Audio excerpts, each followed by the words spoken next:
પોરબંદર પોલીસે ₹3.50 કરોડ રૂપિયાના સાયબર ક્રાઇમનો પર્દાફાશ કર્યો। સાયબર ક્રાઇમ પોલીસ સ્ટેશન દ્વારા ચાલતી તપાસની અંદર 14 બેંક એકાઉન્ટની માહિતી સામે આવી છે, જેનો ઉપયોગ સાયબર ગુનાઓ માટે કરવામાં આવ્યો હતો। આ કેસની અંદર મુખ્ય આરોપી હિરલબા જાડેજા સહિત 6 લોકો સામે ભારતીય દંડ સંહિતાની કલમ 120B ગુનાહિત કાવતરું સહિતની કલમો હેઠળ ગુનો નોંધવામાં આવ્યો છે। કર્ણાટક, મધ્યપ્રદેશ સહિત ભારતના અલગ અલગ રાજ્યોમાંથી પોરબંદરના કોટક મહિન્દ્રા બેંકના એકાઉન્ટ્સની અંદર ટ્રાન્સફર થઈ હતી। તપાસની અંદર ખુલાસો થયો છે કે આ તમામ 14 એકાઉન્ટ્સ હિરલબા જાડેજા નામની વ્યક્તિએ ખોલાવ્યા હતા। આ એકાઉન્ટ્સ સૂરજ પેલેસ ખાતે બેંક મેનેજરને રૂબરૂ મળી અને ખોલાવવામાં આવ્યા હતા। ઉપરાંત 10 એકાઉન્ટમાં સરનામું તરીકે સૂરજ પેલેસ નોંધવામાં આવ્યું હતું।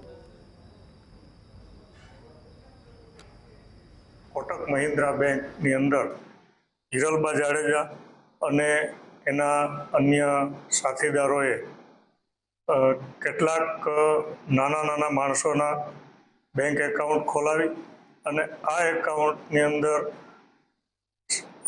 દેશના અલગ અલગ રાજ્યોમાં જે સાયબર ક્રાઇમ થઈ રહ્યો છે એ સાયબર ક્રાઇમ દ્વારા મેળવેલી રકમ આ એકાઉન્ટમાં મેળવી અને પોતાને મળતિયા માણસો મારફત આ રકમ ઉપાડી અને સાયબર ક્રાઇમની જે દેશ લેવલની જે સિન્ડિકેટ છે એના ભાગરૂપે આ એક ગંભીર પ્રકારનો ગુનો આચરેલો છે।